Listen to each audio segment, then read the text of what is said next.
Before we go any farther with engine disassembly, we want to check a couple things. I want to check the tension on the chains, and then I want to check the cam timing on the left and right side. There's no spec for the chain tightness. We like to set it around 5/16 of an inch. So I have a drill bit, 5/16 drill bit. I want to see if I can squeeze it in here between the chain and the ramp. Goes mostly through, it's tight, but it goes through, so that's okay. Maybe a touch on the tight side, but I can get the drill bit through there most of the way. On the right hand side, I can get the 5/16 in here most of the way. So again, that's okay. The car ran this way. Maybe a little bit on the tight side, but that's okay. To measure the cam timing, I bought this dial indicator holder kit. This is the holder, and I had to modify it. I had to bore this out a little bit, not a big deal, so I could fit my dial indicator in there and hold it with this knob.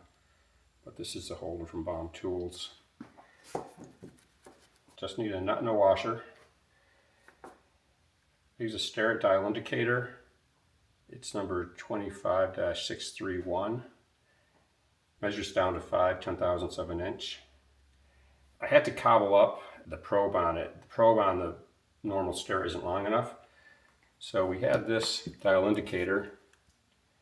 I took the probe off the end of this dial indicator, and I attached it to this dial indicator because you need a long probe in order to measure the cam timing. So I've got the engine rotated, and I'm going to measure the timing on the number one intake. This is the exhaust side, this is the intake side. And to set this up to me, you need to make sure there's no interference with the knob or any part of this holder with the nut in the rocker arm. This looks like it's in a good spot. It's a clear shot down to the top of the valve spring retainer, and there's not going to be any interference with the rocker arm nut or the adjuster on the rocker arm. Okay, so we'll use the nut and the washer to hold it on.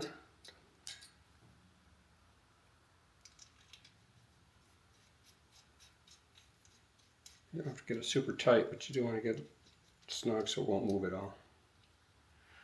I'm centering it so the probe will go right over the edge of the valve spring retainer.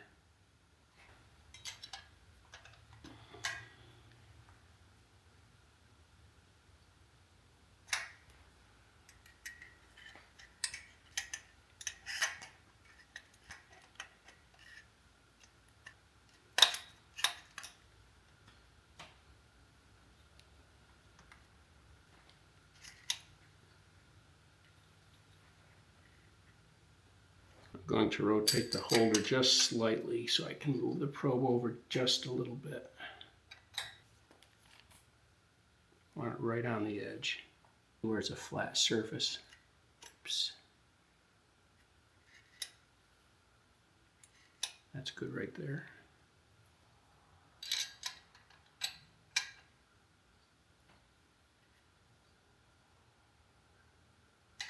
There should be clearance on the valves. That's how you start cam timing. And there is. Zero this out again.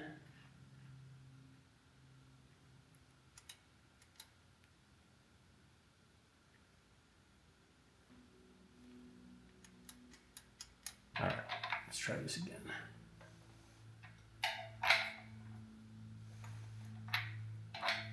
This is better.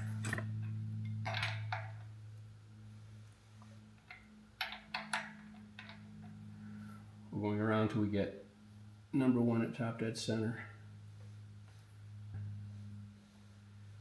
There's 50, 100, 150, 200. I'm just going to eyeball this.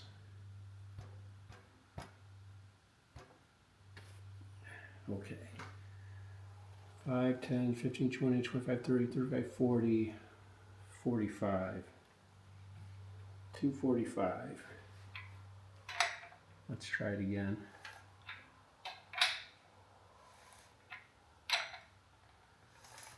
And hopefully that dial indicator goes back to 0.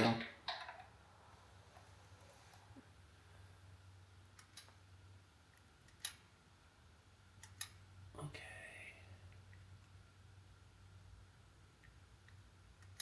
That looks pretty good. Let's try it again, see what we get.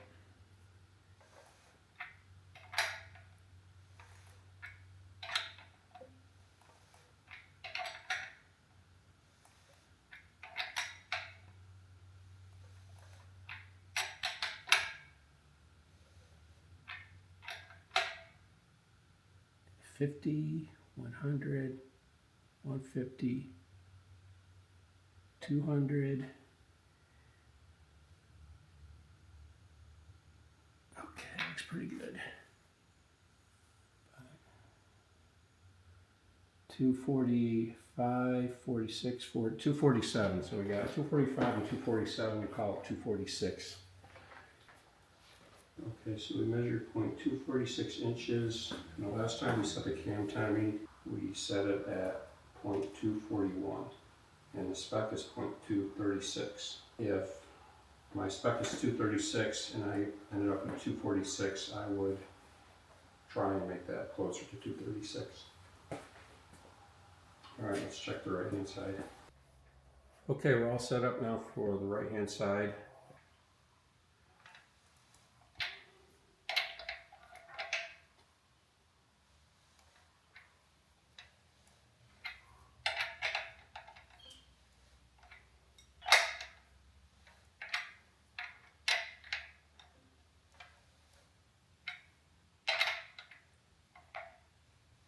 $50, $100, $150, $200.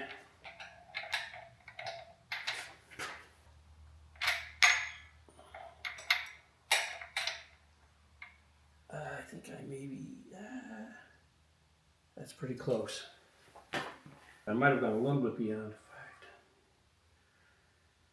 35, 36, 37, 37 and a quarter. Back in February when the valves adjusted, it was set at 236.5, so it's very close. Next is the oil temperature sensor. I had to replace this before the last race. It stopped working. So, just had to replace it. There's not much to say.